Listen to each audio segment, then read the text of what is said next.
Hello, my name is Kristen Kauth, and I'm a member of National Wild Ones, Native Plants, Natural Landscapes, and have served as the president of the local Wild Ones Fox Valley area chapter. This video on home rainwater management is being brought to you in partnership with ECOS Fox Valley, Wisconsin, the town of Menasha, and SCA Tissue. In this session, we are going to talk about home rainwater management through the use of rain barrels and rain gardens. We are going to tell why this is important and give you some resources for use in developing these functions. With me is Donna Van Buchen. Donna is Executive Director of Wild Ones and works out of their home office here in the Fox Valley. Thanks for joining me today, Donna. I'm pleased to be here at this presentation to talk to you about the benefits of home water rain management, Kristen. We hope through this presentation to show you the benefits of harvesting rainwater. For example, would you like to save some money? Instead of using water from your faucets to water your garden, use the free water from summer storms. Are you interested in finding out how your community could reduce the size of retention basins? Capturing runoff in rain barrels and rain gardens will help minimize the amount of water forced into retention basins. Would you like to improve the water quality of streams and lakes and to recharge groundwater aquifers? By harvesting rainwater, you can do both. More and more people in the Fox Valley area are installing rain gardens and rain barrels. Our goal is to help you learn how to do this, and besides, you will really enjoy the benefits of both rain barrels and rain gardens, and especially the beauty of the latter. Now, let's begin by looking at water. Donna, just what is water and why is it so important? Water is a colorless, tasteless, and odorless substance that is essential for life. Yet scientists believe that the amount of water on Earth does not change appreciably over time, that the amount of water on the Earth today is the same amount that was on the Earth during the reign of the dinosaurs. Water stays consistent by continuously moving through a cycle of evaporation, precipitation, and runoff back to the various waterways. All known forms of life need water. Humans use it for everyday living. It helps grow our crops and water our gardens. We use it in manufacturing and to provide electricity. However, as potable water, it is a limited resource. What is potable water? Potable water is water that is safe for humans and other animals to drink and is often called simply drinking water. Water may be naturally potable, such as from artesian springs, or it may need to be treated through our sanitation systems in order to be safe. In either instance, potable water is safe to drink and free of dangerous organisms, impurities, and pollution. So let's talk about what you and I can do to help maintain this limited resource. Historically speaking, people harvested water for their household use. The family homestead where I grew up and now live is a brick Victorian farmhouse built in the late 1800s.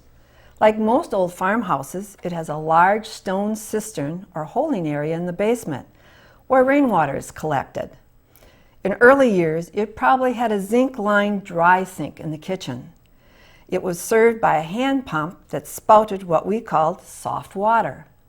Outflow from the sink was gravity-fed into other zinc piping to a spot away from and downhill from the house, where it was absorbed into the earth.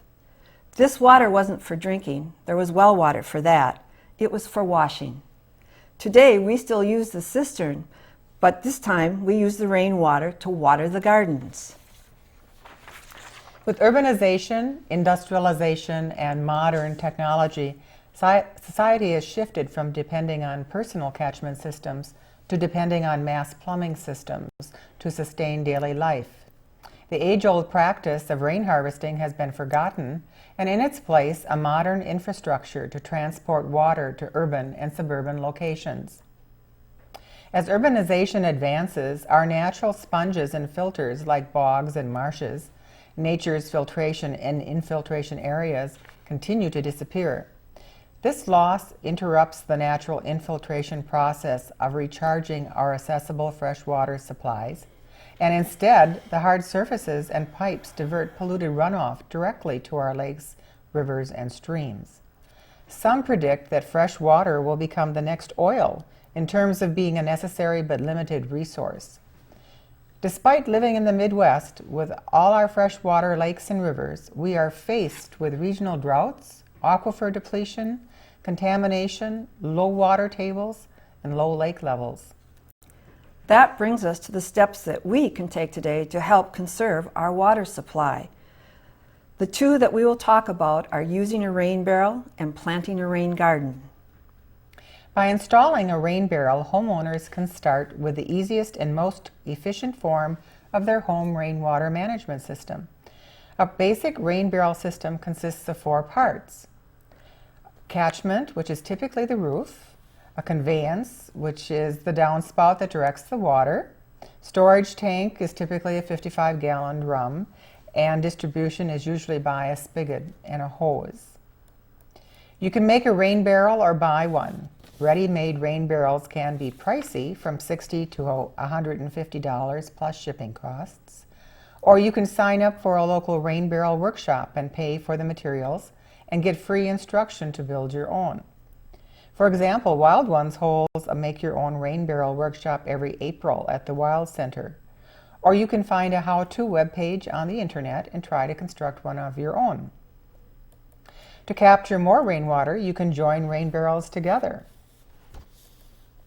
Incorporating a rain barrel into your lawn and gardening activities offers many free benefits for homeowners. With just 1 inch of rain, a 1,000 square foot roof can capture up to 600 gallons of water. At the Wild Center in Neenah, Wisconsin, the average rainfall is around 23 inches from April to November. This could equate to around 14,000 gallons of rainwater that could be harvested by one homeowner. Water is relatively clean and chemical-free, and because rainwater does not contain chlorine or fluoride, it is ideal for watering your lawn, garden, and houseplants. The rainwater can also be used for washing your car, cleaning windows, or even as drinking water for animals.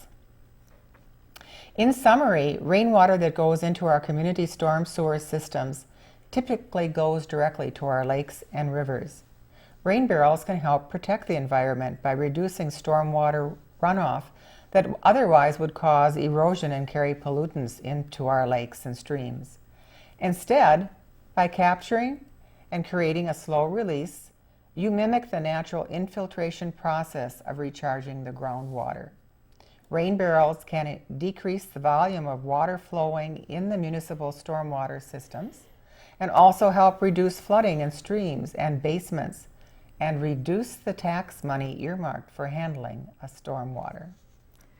The other action you can take to conserve our water supply is to distribute that rainwater into a rain garden.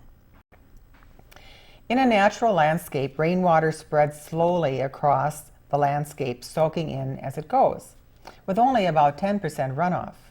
An urban landscape, in contrast, has as much as 90% runoff because so much of the urban landscape is impervious due to driveways, sidewalks, roads, and roofs. This water runs directly into storm sewers, then into larger bodies of water, and then eventually to the sea. Due to compaction and the short root systems of most turf grass, most lawns function like an impervious surface. Native plants, however, with their very large root systems, make up for the shortcomings of most turf grass lawns. Rain gardens are a form of natural landscaping. They are the modern gardener's storage area for the excess rainwater conveyed from the typical household roof or driveway or walkway. It is simply a garden that is planted in a shallow depression using native plants that are able to thrive in periods of both wet and dry. During periods of rain, the basin fills with overflow water from your rain barrel or from a nearby impervious surface. This water soaks into the soil over a short period of time, while the immense root systems of the native plants absorb the pollutants from the water and trap it in the soil. When it is not raining, the plant root systems draw their moisture directly from the soil. The University of Wisconsin Extension Office offers a free how-to booklet on constructing a rain garden.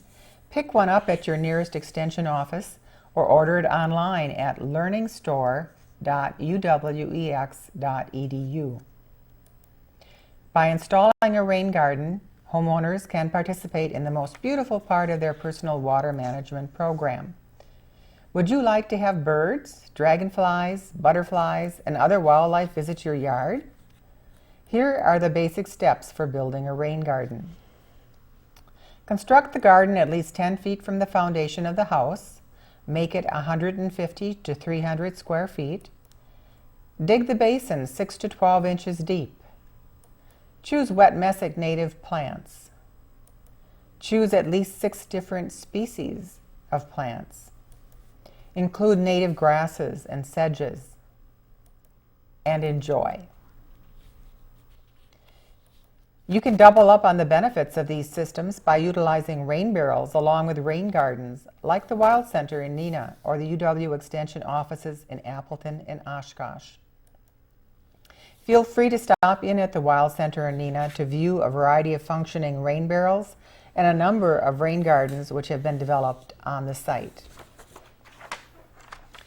Now that you have heard about how you can do your own rainwater management, we hope we have convinced you to join other Fox Valley residents in doing the same. You can save yourself money. You can save your community money. Reduce the residential runoff. Improve water quality. Recharge groundwater. And you can have fun while doing it.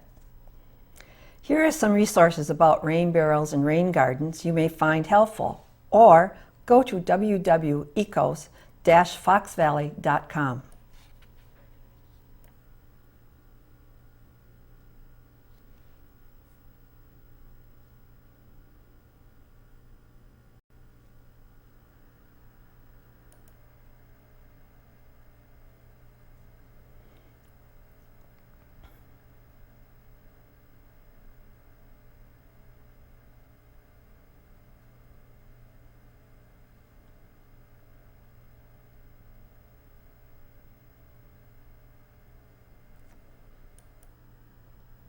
This video series is a collaboration of ECOS, Fox Valley, the Town of Menasha Sustainability Committee, and the SCA Tissue. This presentation is part of a video series containing ideas on how to be more sustainable at home and around your neighborhood. Simply visit the ECOS website to watch, learn, and take steps to live more sustainably.